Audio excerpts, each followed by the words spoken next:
Steve Sosebee is a hero, a people's hero. He has done remarkable work for many years for the Palestinian children. And given the figures I gave you earlier, 16,000 Palestinian children murdered in the course of this latest chapter, that's all it is, latest chapter in the mass murder of Palestinians. The 32,000 Palestinian children amputated in the course of this last 8 months. Amputated. Gaza is the amputation capital of the world. For the rest of the lives of these children, you'll be able to see them if they survive the current chapter of the war on children in Palestine. That is. Steve Sosebee, a hero, is welcome here on the mother of all talk shows. Steve, it's almost beyond imagination what the Palestinian children have gone through. I've been in this cause for 50 years, but even I have never seen anything like this. And that's before we even get into calculating the impact on the mental health, the psychological health of those who didn't get killed and maybe didn't even get amputated, but who saw all of those who did, maybe helped dig them out of the rubble, maybe helped carry their bodies and so on. This is major league, isn't it? In a small population, 2.3 million people, in a tiny area. I don't think the world's ever seen anything like this. No, it's unprecedented in modern history to witness a genocide. Every day you wake up and see new massacres, new deaths, destruction, suffering, hardship, and it continues on for months and months. The world sees it. The entire global community is aware of what's happening. It's not something that's happening in the dark or in the shadows. It's quite obvious and clear to everyone, and yet it continues. And I'm glad you mentioned the mental health component here, because when we talk about having to rebuild Gaza, and we're committed to it, we're determined to do it.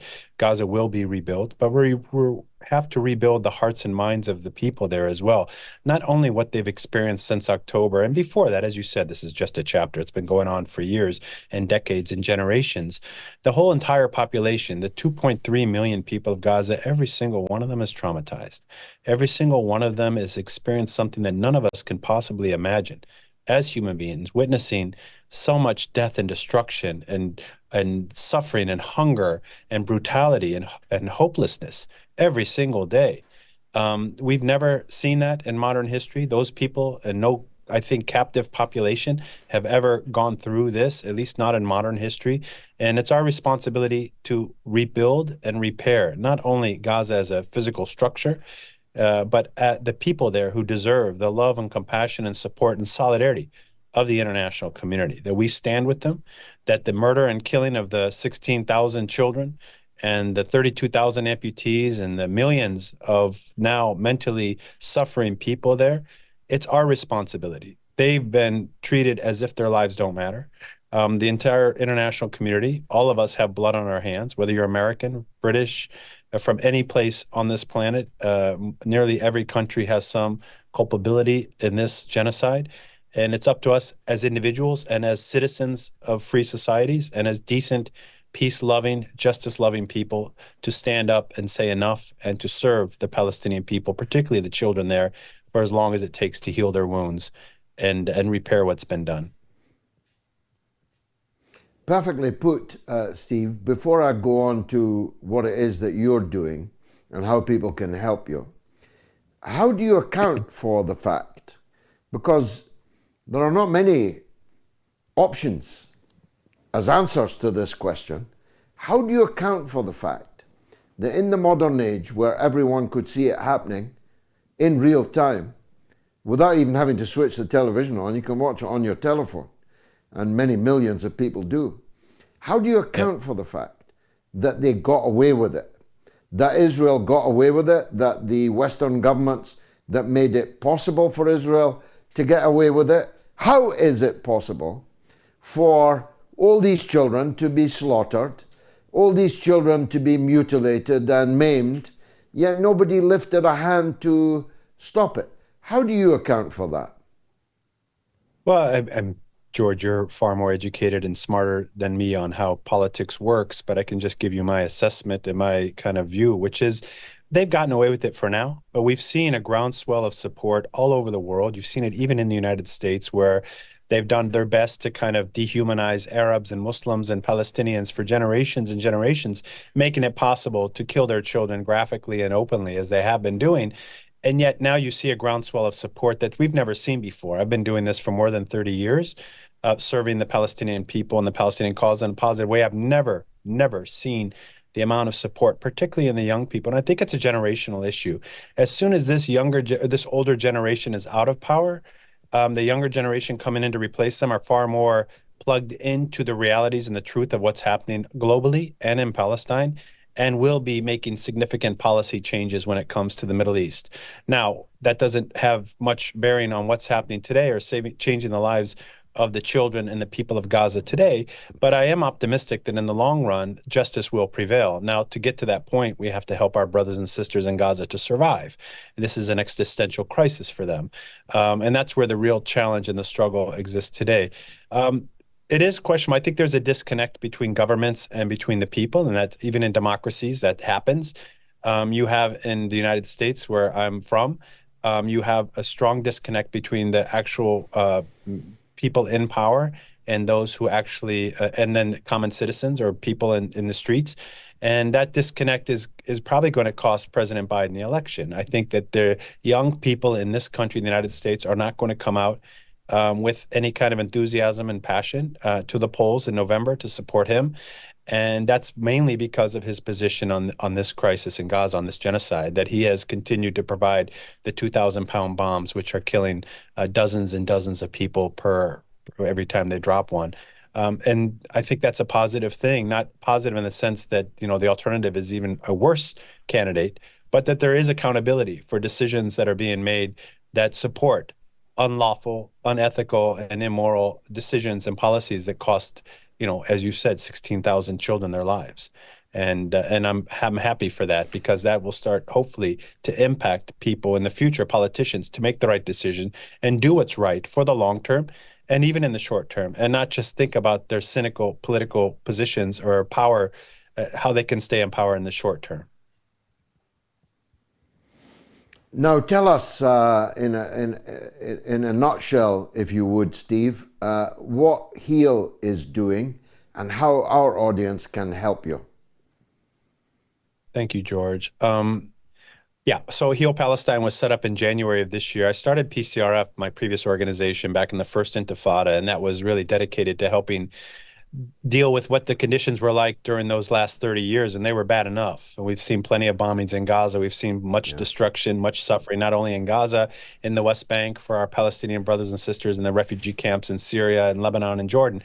And we were working very hard to address their needs. But in January, I decided to start another organization which would have even a more holistic and effective impact on the lives, particularly during this genocide. And what HEAL stands for, it's mainly health, education, aid, and leadership.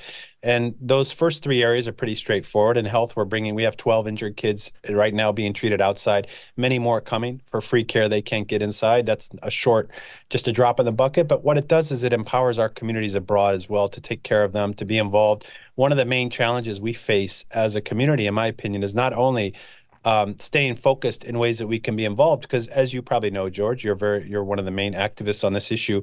One of the main challenges we face is that people become very discouraged. They become very hopeless, and that's the biggest, I think, risk that we face, is that people either get burned out or they feel they don't have a role in having a positive impact on this issue. By bringing injured kids to the U.S., not only do we get, or anywhere, we'd love to send them to the U.K., we get it for free care. So we get their treatment for free care. So I think that shows also there's a high level of solidarity, even within the power structures of the medical institutions in the U.S. They're willing to treat these kids because they understand what's going on. It gives our communities a chance to be involved and to be active and to stay connected to the struggle in a way that is hopefully empowering them and motivating them to continue. So bringing kids here, we also are just opened 2 days ago a brand new field hospital in Gaza in Mawasi, Han Yunis, which is one of the last so-called safe areas in Gaza. There are no safe areas, as you know. And we're now providing hundreds and eventually thousands of people care every single day in that field hospital. We're feeding nearly 5,000 people a day. We had to move our kitchen from Rafah to Deir al-Balah, but we're opening more kitchens and hopefully feeding thousands of more people a day. We run a mental health program for traumatized children in Gaza.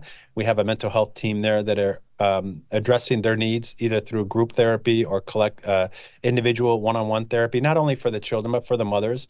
We're doing a campaign now for the many, many mothers who are giving birth and their husbands are dead, and how depressed they are and how they don't want to even have their children just because they feel so hopeless.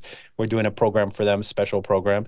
In addition, we're running and building makeshift classrooms for children. As you know, since October, not a single child, whether from preschool up to graduate school, has attended a single course or class in Gaza. And the long-term impact that that's going to have on the society of Gaza is not to be understated, because it's going to be extreme to get these kids back in the classrooms. I was just talking to a host family of an 11-year-old girl we have in the U.S. now who had her leg blown off. She's above knee amputee, 11-year-old girl, beautiful child. Her father was killed in the bombing of her home. And the host mom was telling me this 11-year-old girl is supposed to be going into sixth grade. She can't add double digits. That's the impact that the occupation and the siege and the closure of schools has had on children. That's just one example. And it's even more extreme in many other cases. So we're running makeshift classrooms. But our last area of work, the L in HEAL, stands for leadership and mentorship. And this is in the post-genocidal phase. And by the way, George, I never, in my 30 plus years of serving the Palestinian cause in a positive way, I never thought I would ever utter the words post-genocidal phase. But here we are in a current genocide in Gaza.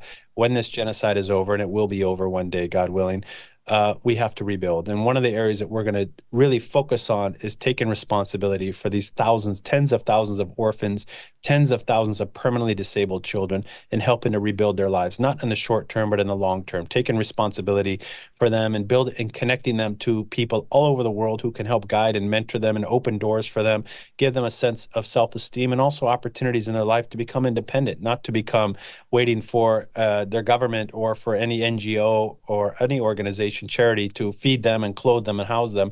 We know that Gaza people are very intelligent, they're hardworking, that they have they need the opportunity to rebuild their lives and rebuild their country, and we're going to help give them that. This is going to be a very unique leadership program, and we have great optimism that once this genocide is over and we can start rebuilding, that it's going to have a tremendous impact, not only on the lives of the tens of thousands of kids in Gaza, but also on our communities all over the world who are looking and searching and desperate for ways that they can contribute and be a part of serving the rebuilding of Gaza, especially the hearts and minds of these children. I'm sure I speak for everyone, Steve. That is enormously impressive, both your record of work and your ambitions now for this. Incredible that we're both saying this phrase, the post-genocidal period that we have been through. Who'd have thunk it? Men of our age, talking about a post-genocidal period. What's your website? How do people support you? Thank you, George. It's healpalestine.org.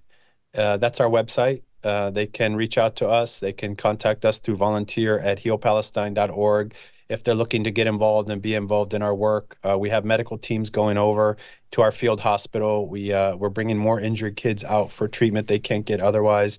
There's a great amount of opportunities for people to get involved. So if you're looking for a way to serve the children of Gaza, please reach out to us and we'll get you involved. And one more thing I just want to say, George, first of all, I appreciate your work. You're a hero of mine and of many people for your stance and your strength and your courage, speaking the truth in such an articulate manner. But in addition to that, I'm just an activist. I found a way to do something to serve Palestine 30 plus years ago, and I'm very proud to be able to do it. And you mentioned at the beginning of the show, I'm a hero. I'm not a hero. The people that are heroes are the doctors and nurses in Gaza, the ambulance drivers, the people who are serving on the ground every single day, their people and their cause for justice and for freedom. I'm just a soldier in a positive way for this cause. I'm honored to do it, but I'm an American and I have blood on my hands. And it's the least that I can do, or any American can do, is stand up and serve the Palestinian people. And whatever we do, if we save 1,000 lives or 1,000,000 lives, it's not enough to what our responsibility holds as Americans to this cause and to these people. So please don't call me a hero. Well, Call me a I'll tell you what, soldier Steve. If for if freedom you're and for a peace. if you're a soldier, you're definitely an officer and a gentleman. Thanks for being with us on the show It's my tonight. pleasure. Everyone should get behind HEAL Palestine.